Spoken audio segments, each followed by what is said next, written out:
Assalamualaikum warahmatullahi wabarakatuh. Selamat pagi anak-anak. Baiklah, hari ini kita akan belajar tema 2, subtema 2 pembelajaran 1 ya, tetap dengan Ibu Ocha. Baiklah, kita langsung ke pembahasannya ya. Setelah proklamasi kemerdekaan Indonesia 17 Agustus 1945, seharusnya bangsa Indonesia telah merdeka dan terbebas dari segala bentuk penindasan serta penjajahan. Namun kenyataannya tidak demikian. Bangsa Indonesia masih perlu berjuang mempertahankan kemerdekaan Indonesia. Mengapa ya? Bagaimana perjuangan bangsa Indonesia dalam mempertahankan kemerdekaan Indonesia di berbagai daerah?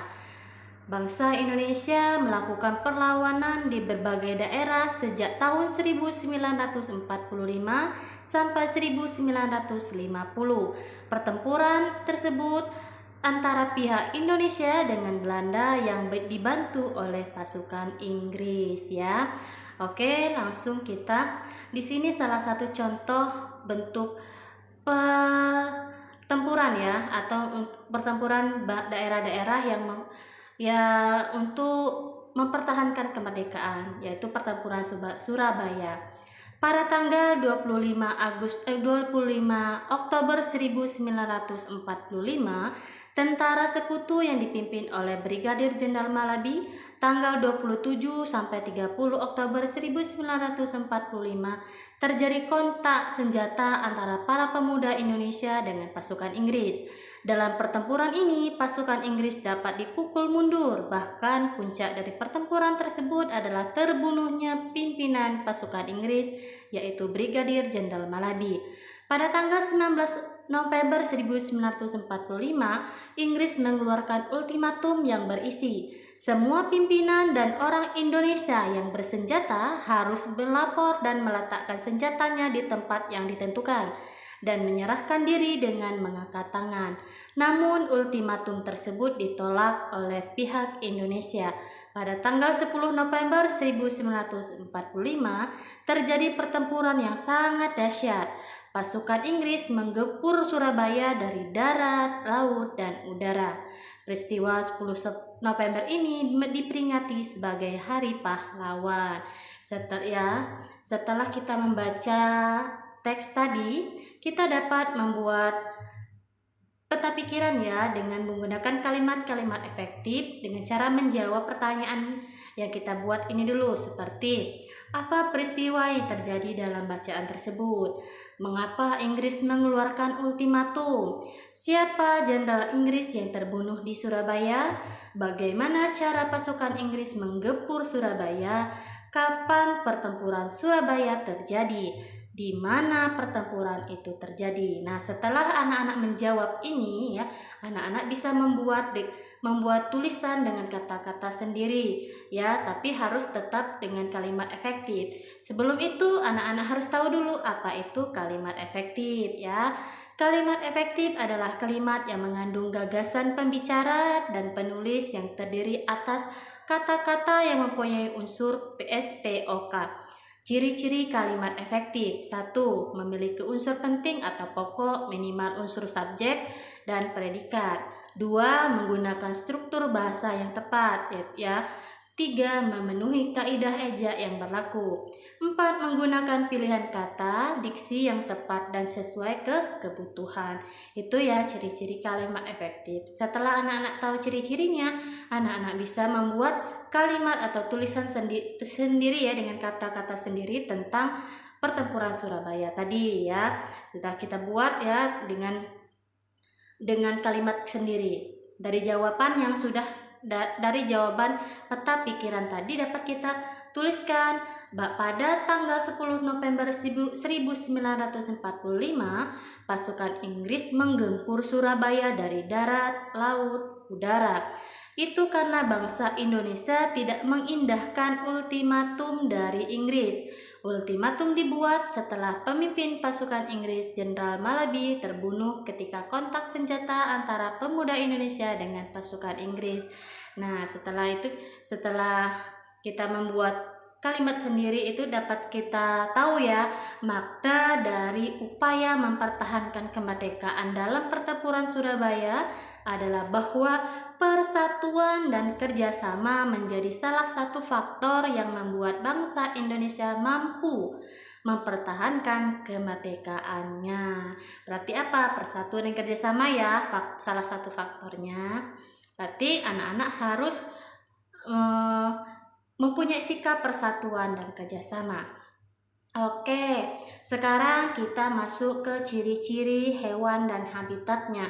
Pertama itu lihat gambar ya, amati gambarnya itu adalah ayam. Dari gambar itu kita bisa menuliskan ciri-ciri ayamnya ya. Memiliki paruh runcing, berkaki dua, memiliki sayap, dan berkembang biak dengan bertelur. Ciri-ciri habitat yaitu di darat ya, dianya di dataran kering maupun di dataran lembab dia bisa. Sekarang coba amati lagi yaitu gambar bebek. Dari gambar itu kita bisa melihat ciri-cirinya ya.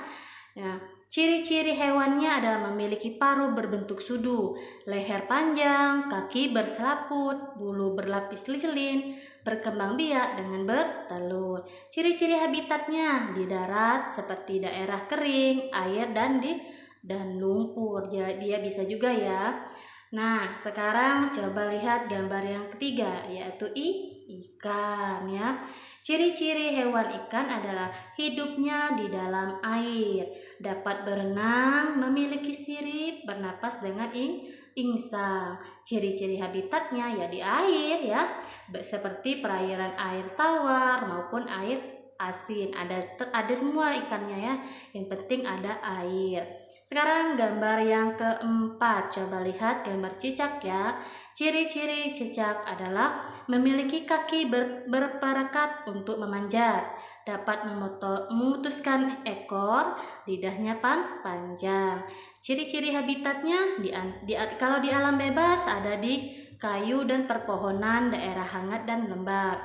Tapi juga di rumah-rumah sering lihat ya di sela-sela interior rumah. Itu adalah ciri-ciri hewan dan habitatnya. Ya. Apakah terdapat hubungan antara ciri-ciri hewan dengan habitatnya?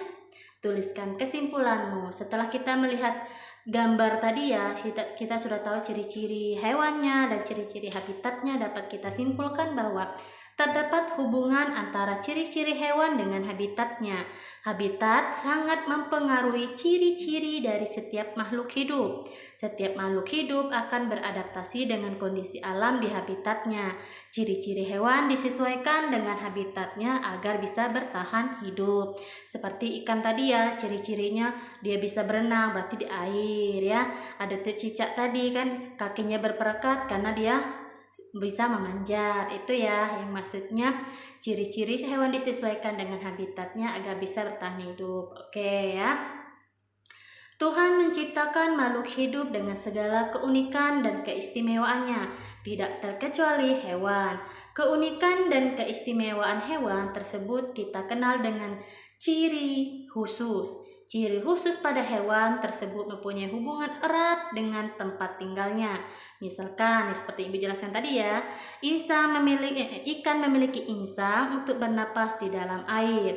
Cicak memiliki perekat pada kakinya untuk dapat menempel di dinding. Dan bebek memiliki selaput pada kakinya agar dapat berenang di air ya. Itu ciri khususnya. Oke, kita lanjut. Ini ada tabel ya, ada hewan, ciri-ciri khusus dan ciri-ciri habitat. Yang pertama itu ada hewan lebah. Ya, lebah itu mempunyai ciri-ciri khususnya apa? Memiliki sengat pada ekornya, dapat menghasilkan madu, memiliki sayap untuk terbang. Ciri-ciri habitatnya apa ya? Lingkungan yang memiliki banyak tumbuhan dan bunga karena dia menghasilkan madu tadi ya. Oke, yang kedua adalah hewan kelelawar ya. Ciri-ciri khususnya apa saja? Yaitu mampu mengeluarkan bunyi ultrasonik, beraktivitasnya di malam hari dan berwarna gelap. Ciri-ciri habitatnya karena dia gelap itu biasanya malam ya, di lingkungannya rimbun dan gelap ya. Oke, yang ketiga adalah hewan kadal. Oke, kadal. Ciri-ciri khusus dari hewan kadal adalah dapat memanjat pohon karena memiliki kaki untuk yang memiliki kaki harkat ya, berlari cepat, biasanya memutuskan ekor ketika terancam, hampir sama seperti cicak ya. Jadi ya. Terus ciri-ciri habitatnya ya, di tempat yang banyak serangga karena serangga adalah makanan kadal.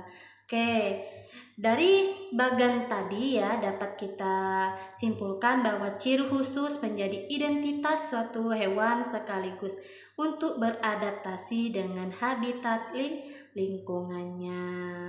Oke, sekian dulu penjelasan dari Ibu. Wassalamualaikum warahmatullahi wabarakatuh. Thanks for watching. See you next video. Jangan lupa untuk di subscribe, like, share, dan komen ya.